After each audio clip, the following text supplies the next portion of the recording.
Jonas estava agora num lugar difícil, estava no abismo. Eu dou comigo a pensar, ele não podia estar mais fundo. Bateu tão fundo. É que já aqui teve a sensação de bati no fundo. Graças a Deus, Deus protege alguns de nós de chegarmos a esse ponto, né? Quando fazemos as coisas ao nosso jeito. Mas Deus também olha para aqueles que sentem que bateram no fundo.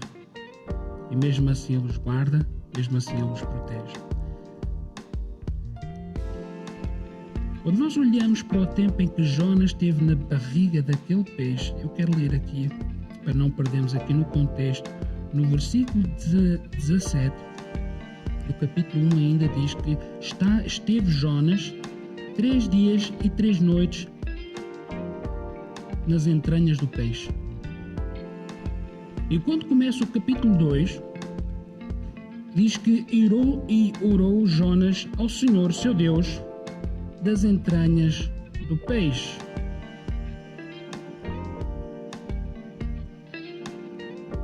E depois dele orar, nós continuamos, nós conseguimos ver no versículo 10, agora no capítulo 2, versículo 10, diz que falou, pois, o Senhor ao peixe, e ele vomitou Jonas em terra. Agora, escutem com atenção. Aliás, eu já sei que vocês estão a escutar com atenção, agora escutem com ouvidos de ouvir. Jonas orou a Deus e Deus respondeu à oração, certo? Jonas teve 3 dias, 3 noites no ventre do peixe, até que Deus finalmente falou com o peixe para colocar, vamos dizer assim, de uma forma mais elegante, para colocar lá, foi com muita gentileza, peixinhos, falei, olha, está aqui terra firme. A minha questão aqui foi, porque é que Jonas teve de ficar 3 dias e 3 noites na barriga do peixe?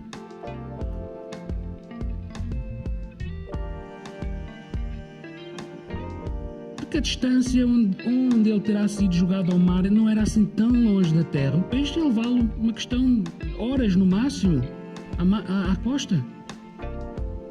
Porquê 3 dias e 3 noites? Os irmãos já estão a pensar que eu vou dar aqui uma explicação por causa do simbolismo dos números, né? Não vou dar essa explicação.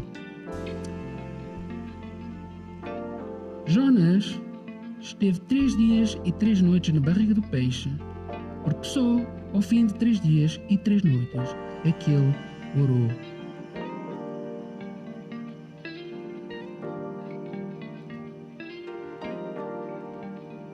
Eu não sei o que é que se passou com Jonas, mas ele tinha caído no fundo, ele estava na pior situação possível. E durante 3 dias, 3 noites, não foi capaz de pedir a Deus por socorro.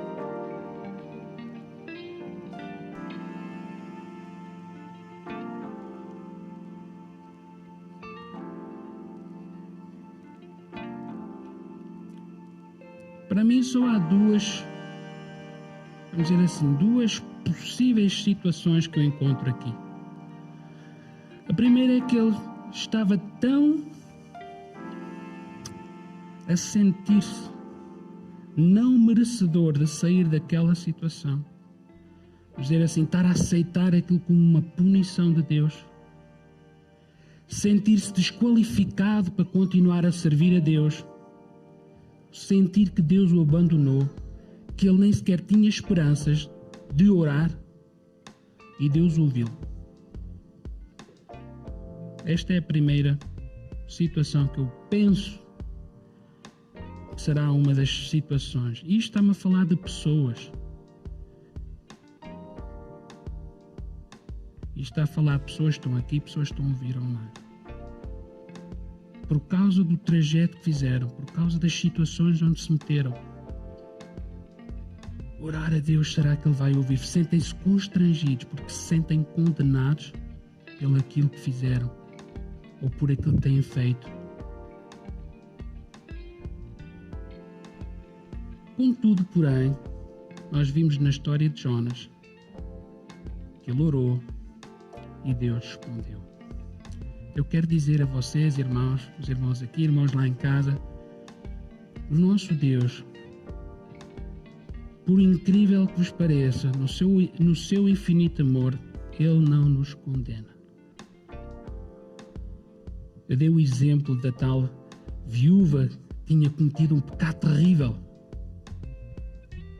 Como é que Jesus podia estar ali e dizer, olha, onde é que estão os teus acusadores? Eles foram-se embora, mas eles continuavam a ser os acusadores. Alô? Eles foram-se embora porque Jesus tomou conta da situação. Eles não mudaram de opinião. Então vai haver acusadores na nossa vida, vai. Haver vozes para nos acusar. Olha, como é que achas que Deus quer saber alguma coisa de ti? Olha para ti, olha para a tua vida, olha o que tu fazes. E depois Deus já te deu uma oportunidade e tu voltas a falhar. Tu não prestas. E nós precisamos de discernir que esse tipo de voz não é a voz de Deus.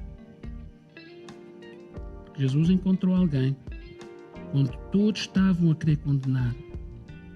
E quando a própria lei dizia ela merece ser condenada, ele diz, olha, eu não te condeno. Aquele que tem o direito de condenar, escolheu não condenar. Então nós precisamos estar certos nisso. Ele escolheu não condenar, porquê?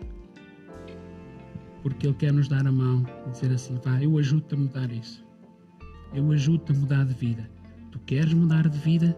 Eu estou aqui para ti. Então, se tens sentido, por algum motivo, sentes dificuldade em te aproximar de Deus, experimenta. Dá um passo, dá 2 passos.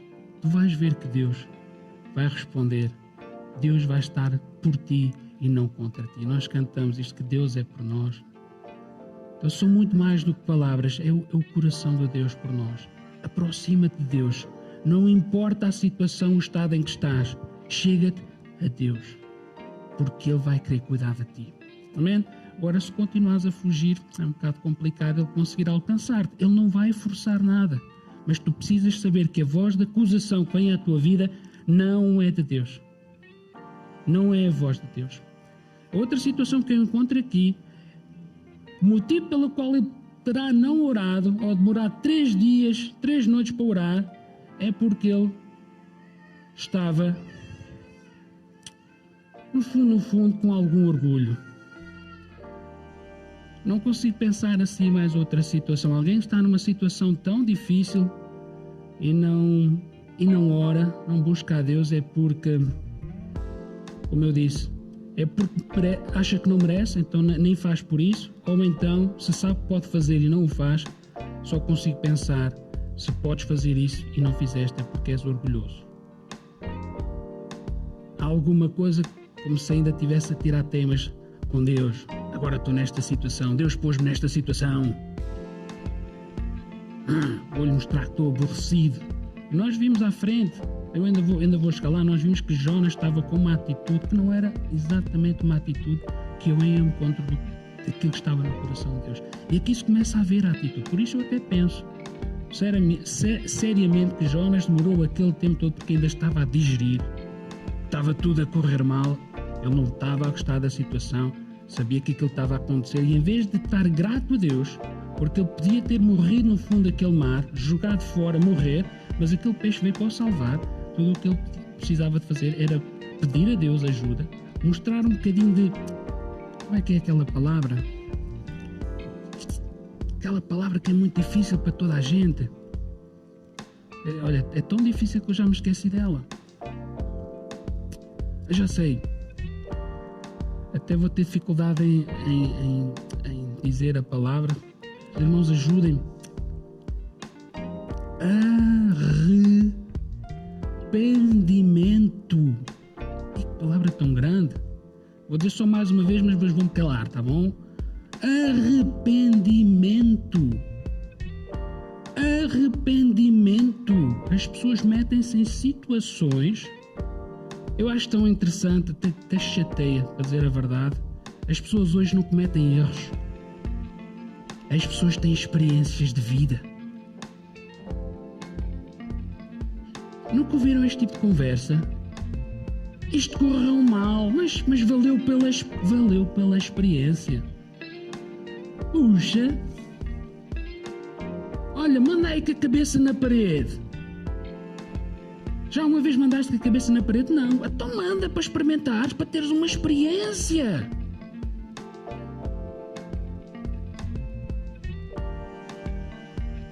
Tanto disparate que se ouve às vezes. Nós sabemos que a sabedoria fala-nos de aprender sem ter de passar pelas coisas. Alguns aprendem pela inteligência. Eu já contei esta, o meu sobrinho, quando era pequenito, queria à força toda pôr o dedo no fogão quente. As bocas do fogão, placa vitrocerâmica, daquelas que quando se põe o dedo, queima. E o miúdo passava tempo de volta da minha cunhada. A minha cunhada entrava sempre em pânico. O miúdo, cada vez que ela ia, tinha de estar a controlar. Um dia a minha mãe chegou, foi lá visitá-los, e naquele dia era a minha mãe que estava a ocupar-se da cozinha. Lá veio o meu sobrinho e foi para mexer. A minha cunhada veio logo atrás. E a minha mãe trata o assunto. Então, meu menino, o que é que tu queres? Quer pôr o dedo ali. Olha, mas olha que ali pica. Ali pica. Ai, pica. Mas ele queria experimentar na mesma. E ela disse, muito bem, eu já disse que pica. Quer experimentar na mesma? Sim.